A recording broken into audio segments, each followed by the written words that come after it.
pickles, lettuce, peppers, tomatoes, eggplant, all over my face. It's good. It's good. That is really freaking good. I'm glad we made it out here. A lot of Instagrammers, influencers coming here to take pictures, and you can see why. It's absolutely gorgeous.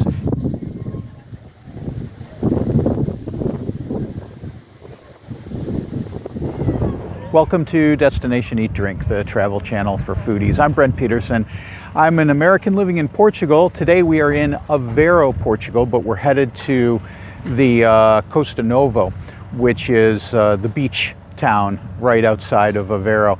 But I thought we'd make this stop first on our way out of town. These are the salt flats of Aveiro, and this was very, very important back in the day. Romans were here 2,000 years ago, Phoenicians centuries before that, and one of the main reasons they were here, besides fishing, was salt production. They made these salt flats, not these in particular, but they made salt flats back in the day, and the salt was used to preserve fish and other fresh foods to keep them from rotting. In the age of refrigeration, salt became less important and the salt flats pretty much disappeared, but there still are a few here that remind us of the salt heritage of Aveiro. And how these work are, you can see all of these rectangular flats behind me. They'd fill them with salt water, and then as the salt water would evaporate, the salt crystals would be left behind. They would use a rake to harvest them and then clean them. And then over here, there is mounds of salt where they have the salt. And there's a little eco museum up here, a little shack, and they sell the salt up there. And you can buy the salt all over Aveiro, but this is fascinating. I'll say this. Doesn't smell great, but it's not horrible, but doesn't smell great. But it's a fascinating place to see, to come here and walk around these salt flats and imagine what it was like in Roman times when they were harvesting salt to keep their food from rotting. This is onshore sushi. We made it to Costa Nova, and look how beautiful it is. This beach is stunning, and this restaurant is right on the water. Pretty great. So I'm here in Costa Nova. I'm looking for something in particular, but I thought we'd get a little bit of lunch first before we do that. So what did we get? Well, I got this sloppy, I'm gonna keep that toothpick in there, this sloppy vegan sandwich.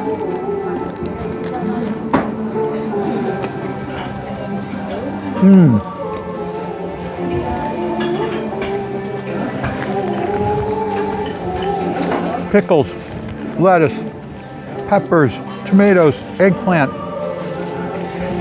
all over my face. It's good. It's good. And comes with some French fries, because we don't want to be too healthy. And then Karen got this little salad.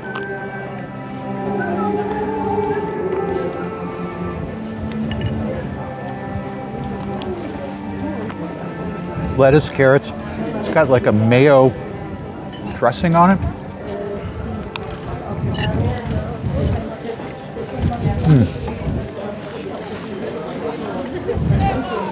Fresh and tasty. That's good.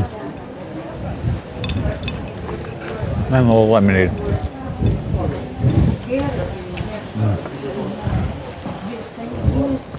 There's such a different vibe here than Aveiro. Not that Aveiro is bustling and busy by any stretch, but you know, it's a city.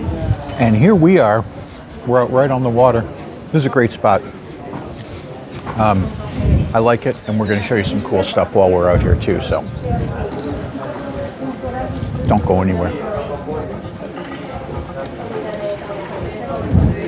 These are the famous striped houses of Costa Nova, and the legend goes that these were originally used as storage sheds for the fishermen, because we're right on the canal which leads to the ocean. So they would store their nets and their various implements of fishing here.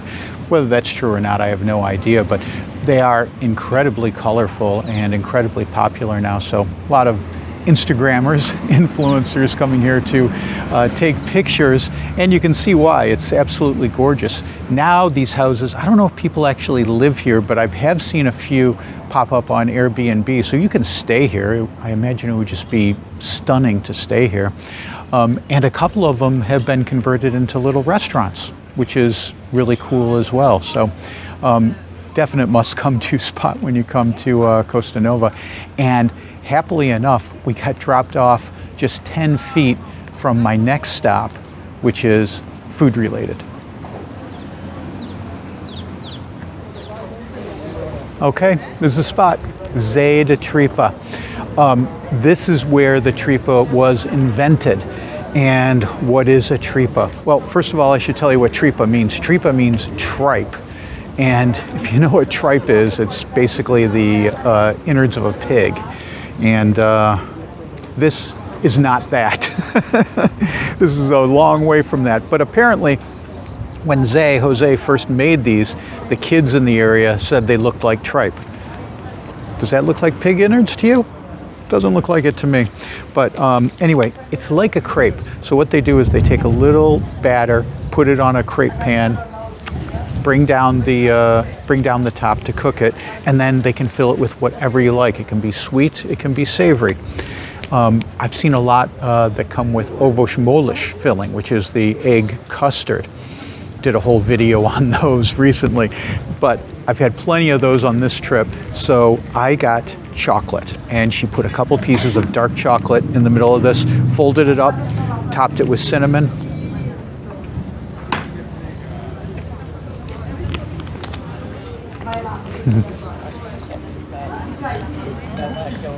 Crispy, yummy, and it's dark chocolate. It's not milk chocolate. And cinnamon on top. Perfect.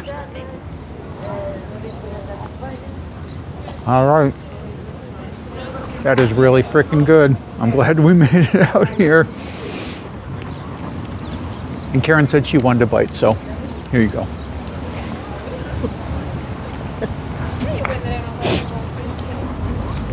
Good, right?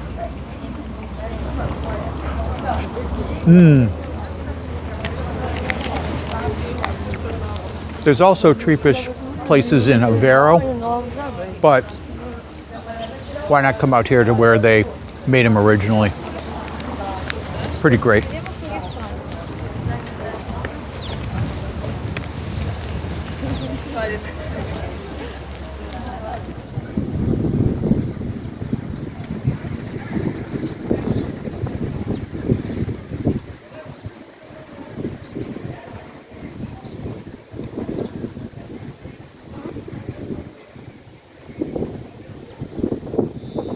This is the Faro de Aveiro, the Aveiro Lighthouse, and this is the tallest lighthouse in all of Portugal.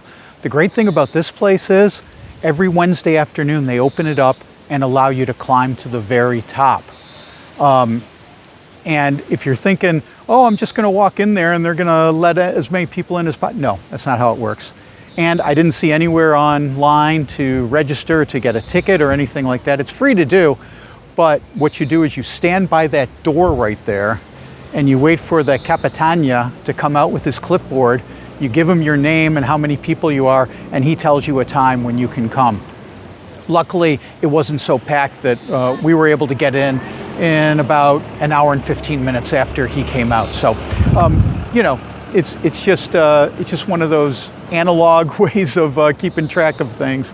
Nothing online. You just got to give him your name and he'll write it down, and you know, you hope for the best. So anyway, you climb up the stairs, circular, boop, boop, boop, all the way up, 271 stairs, and then a couple of ladders to get into the lantern room.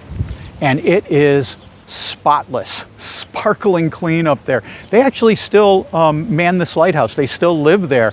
Karen said she saw the lighthouse keeper's wife and kid walk in the front here to go into their house. So on either side must be the living quarters for the lighthouse keepers. And at the top, you get, as you can imagine, amazing views into the Atlantic Ocean, back into Aveiro. It is spectacular. It is so cool up there. And if you don't speak Portuguese, there's a guy at the top who speaks English and will answer all your questions. In fact, he was kind enough to open up the light and show us the actual filament inside that lights the sea and allows people to know where they are and, you know, stay off the rocks. So this has a distance of something like 40 miles. And guess how big the light is in there? They've got this giant lamp, Fresnel lamp, so it refracts the light out 40 miles, but the light itself is like this big. It's smaller than a stick of gum, and it does 1,000 watts. It's incredible how tiny it is. But they still have to live here and work here to keep maintenance and to make sure everything's functioning properly. But man, they got backups for everything. Inside there's a backup lamp, there's a backup generator. Everything is backed up so that these lights won't fail. It's an incredible thing to see. So I really have been impressed with Costa Nova here. It's been fun, it's been delicious, and most of all, it's just been gorgeous. The beaches are gorgeous. The scenery is spectacular. It's definitely, if you're coming to Aveiro, don't miss this. Definitely don't miss this. If you enjoyed this video, I've got tons of others in Portugal, all around the country. Like the video, subscribe to the channel, and if you really like it a lot, you can always buy me a coffee at buymeacoffee.com/destination-eat-drink. We drop a new video every week, so look for those. I'm Brent Peterson. See you down the road.